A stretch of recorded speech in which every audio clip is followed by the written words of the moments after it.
Bonjour à vous qui allez suivre ce module de formation aux clés des états financiers de l'entreprise. Vous êtes repreneur d'une entreprise ou vous serez bientôt amené à reprendre une entreprise. Vous savez que vous devez être conseillé et bien accompagné dans cette démarche, mais vous pensez que vous devez malgré tout maîtriser un certain nombre de concepts pour pouvoir poser les bonnes questions au bon moment. Vous savez en effet qu'à terme, vous serez amené à lire et à bien comprendre les états financiers de l'entreprise que vous allez diriger. Vous allez être amené très fréquemment à dialoguer ou à négocier avec des partenaires et notamment de futurs investisseurs ou des banques. Et surtout, vous allez être amené à rassurer en permanence votre personnel et l'ensemble des parties prenantes qui gravitent autour de l'entreprise sur sa santé financière. Vous disposez vraisemblablement d'un ensemble de connaissances de base, ou peut-être même découvrez-vous les joies de la finance et de la comptabilité. Toujours est-il que la grande question est celle-ci. Disposez-vous de toutes les clés pour rapidement et aisément comprendre ces états financiers? Si la réponse à cette question est non, alors voici quelques clés à ajouter à votre trousseau. Nous allons commencer par porter notre attention sur les clés des états financiers de base de l'entreprise. Bilan, compte de résultat. À tout seigneur, tout honneur, commençons par le module 1 consacré au bilan de l'entreprise. La vision de l'entreprise qui est sous-jacente au bilan est celle d'une entreprise qui est conçue comme un ensemble d'activités qui vont générer les coûts de l'entreprise. Selon cette approche comptable, toute entreprise, quelle que soit son activité, est conçue en tant qu'ensemble d'activités principales.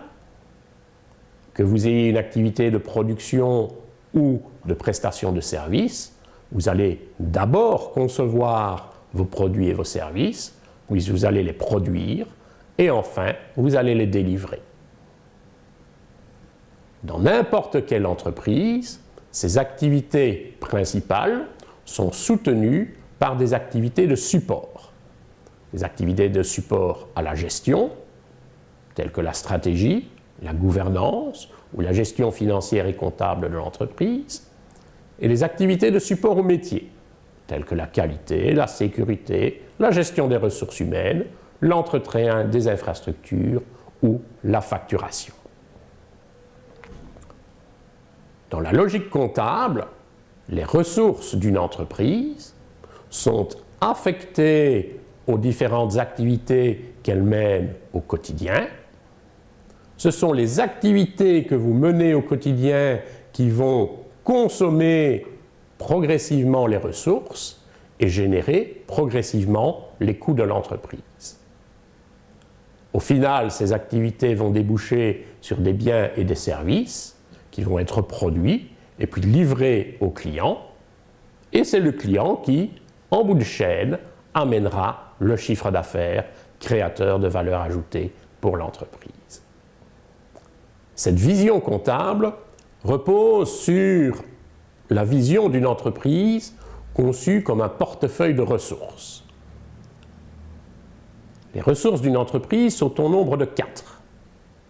La première ressource que va consommer une entreprise, celle qui est à l'origine de tout dans n'importe quelle activité, c'est la ressource financière. Qu'elle soit apportée par le propriétaire ou les propriétaires de l'entreprise, ou qu'elle soit empruntée. Une fois qu'elle est présente dans l'entreprise, elle permet d'acquérir les ressources techniques, terrain, machines, véhicules. Elle permet de rémunérer les ressources humaines, qu'elles soient engagées dans les liens d'un contrat de travail ou bien qu'elles soient acquises ou louées via le mécanisme de l'intérim. Et elles permettent enfin, ces ressources financières, de générer et d'acquérir progressivement des ressources immatérielles. Images, réputation, savoir-faire, connaissances, know-how, concrétisées au travers des licences, brevets et du goodwill de l'entreprise. Portons notre regard sur le bilan, reflet du patrimoine de l'entreprise. Pour bien percevoir ce qu'est un bilan, il faut d'abord se souvenir du principe d'absorption. Le principe d'absorption, il est très simple. À chaque fois qu'une ressource est consommée par l'entreprise, soit elle disparaît instantanément, et dans ce cas-là, son coût apparaîtra dans le compte de résultat de l'entreprise, qui ne nous intéresse pas à ce stade, soit la ressource ne disparaît pas instantanément, mais est transformée en quelque chose qui va rester dans la vie de l'entreprise. Un actif, un outil de production, un stock, une créance, une valeur de trésorerie. Si la ressource est destinée à rester dans la vie de l'entreprise, elle va apparaître au bilan de l'entreprise. Le bilan va représenter la photo que vous allez prendre à un instant donné, au moment où vous établissez votre bilan, de la valeur du patrimoine de l'entreprise, de la valeur de l'ensemble de ces ressources qui restent durablement dans l'entreprise. Le bilan se structure traditionnellement en deux grandes colonnes.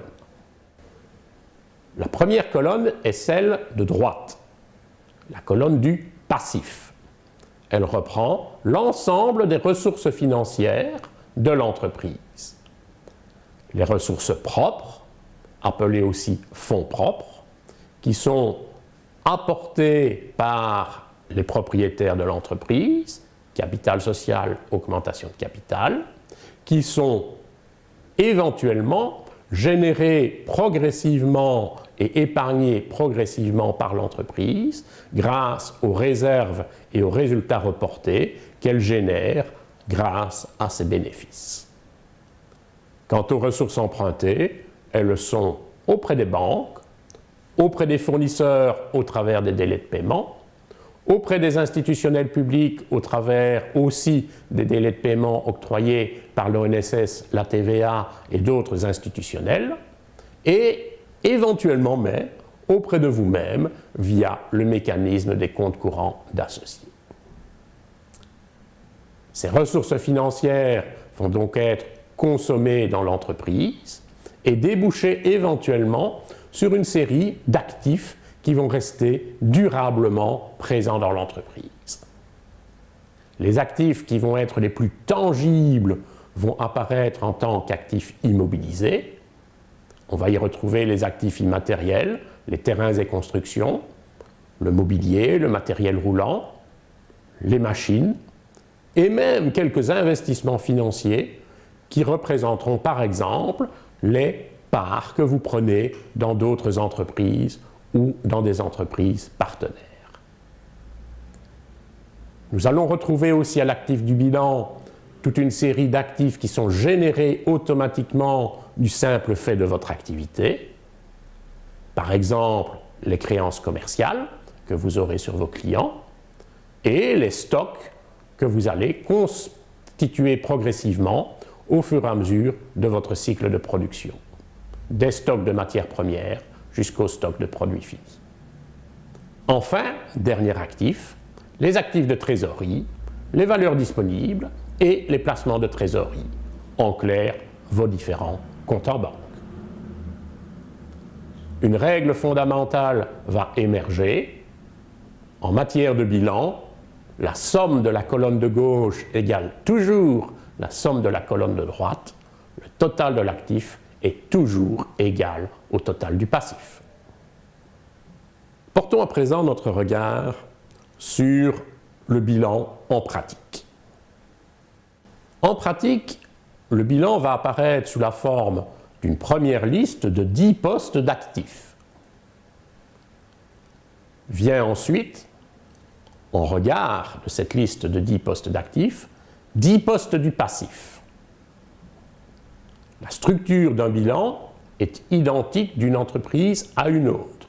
Ce sont donc toujours ces mêmes rubriques qui vont apparaître quel que soit le bilan que vous allez analyser.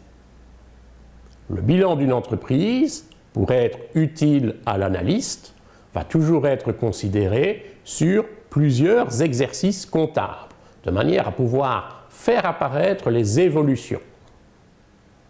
Dans l'exemple reproduit ici, nous sommes confrontés à une entreprise qui est reprise en 2013, et de 2014 à 2017, le repreneur va prendre toute une série de mesures qui vont avoir un impact sur la structure de son bilan.